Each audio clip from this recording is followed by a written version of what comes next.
It's almost 2 in the morning in Atlanta.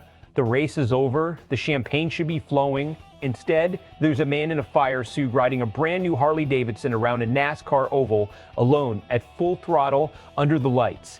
This isn't a stunt. This isn't a sponsor commercial. This is Ryan Blaney still buzzing off one of the wildest finishes of his career, doing something no NASCAR winner has really done before. And by the time you finish this video, you'll understand why this moment says more about Blaney and about where NASCAR is heading than the win itself.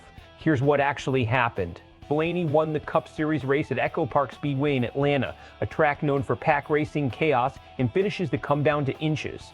He got it done in overtime, driving through a 3-wide fight to the line and taking down Carson Hocevar in the process. The race didn't wrap until close to 2 in the morning. Most drivers would have headed straight for the motorhome. Blaney didn't, because along with the trophy and the check, he also won a 1 of 26 custom motorcycle, a specially built Harley-Davidson Street Glide, part of a limited 250 Years of Freedom collection, decked out in a red-white and blue color scheme built to celebrate the country's upcoming Milestone anniversary. Instead of parking it, Blaney hopped on, firesuit still zipped up, and took it for a lap around the same one.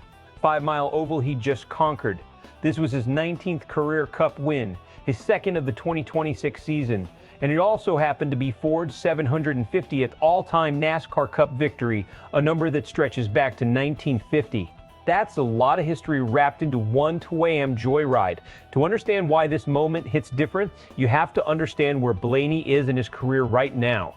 He's not a rookie chasing his first taste of victory lane. He's a former champion, a proven closer, and a driver who's built his reputation on being ice cold in exactly these kinds of late race, multi-car, high chaos finishes. Atlanta specifically has become a track where reputations get made or broken in the final 10 laps, and Blaney has quietly turned himself into one of the best in the garage at surviving that madness.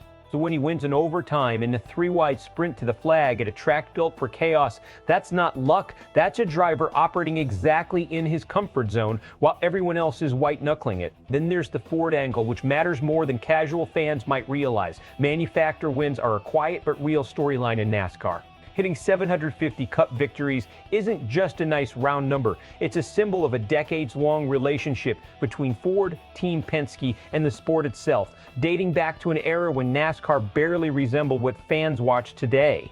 Blaney, becoming the driver who delivered that milestone, attaches his name to a legacy far bigger than one race weekend. And inside the Team Penske camp, this win reinforces something they've been building toward all season: depth. This marks the team's second win of 2026, a sign that Penske isn't just leaning on one hot driver, but building a roster capable of winning on completely different types of tracks. Now let's get into the part that actually matters. What does a moment like this tell us? On the surface, a driver riding a motorcycle around a track after midnight looks like nothing more than a fun viral clip. But look closer, and it's a window into something bigger happening in NASCAR right now. The sport is finally embracing personality over polish. For years, NASCAR's biggest criticism from casual sports fans was that its stars felt corporate, safe, scripted, sponsor-approved. Blaney doing an unscripted victory lap on a motorcycle in his fire suit at 2 in the morning is the exact opposite of that. It's raw. It's authentic. And authenticity is currency in 2026, especially with a generation of fans who consume sports through short clips, not full broadcasts. Strategically, this is smart even if it wasn't calculated. Moments like this travel.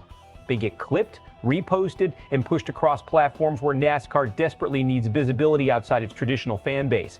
A driver being genuinely excited rather than reciting a rehearsed victory speech is exactly the kind of content that pulls in new eyeballs.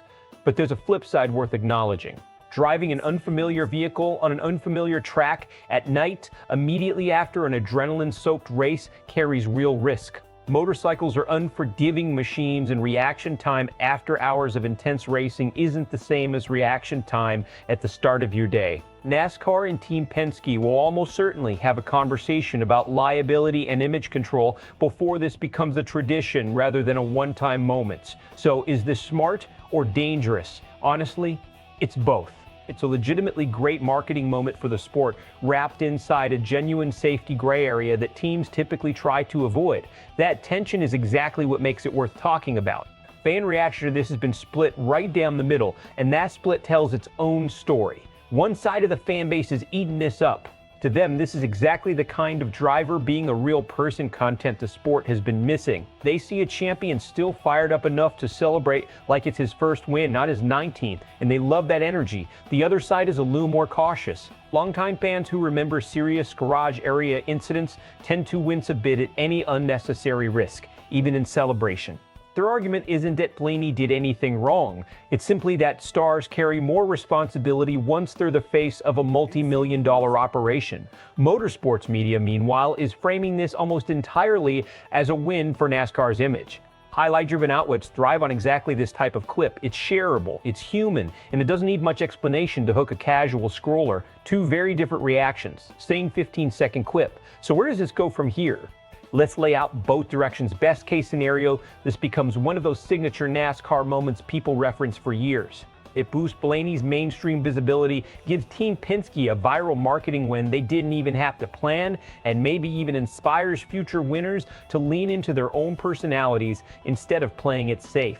Blaney rides this momentum into a strong stretch of the season, and the motorcycle photo becomes a highlight reel staple. Worst case scenario, NASCAR or Team Penske quietly tightens post-race protocol, worried about the optics or the risk of a driver hopping on unfamiliar machinery right after a race. The moment gets remembered less as a celebration and more as a cautionary tale about safety oversight. And future winners are told politely but firmly to leave the celebratory joyrides to hospitality tents. Two very different outcomes, both are realistic. So here's the real question.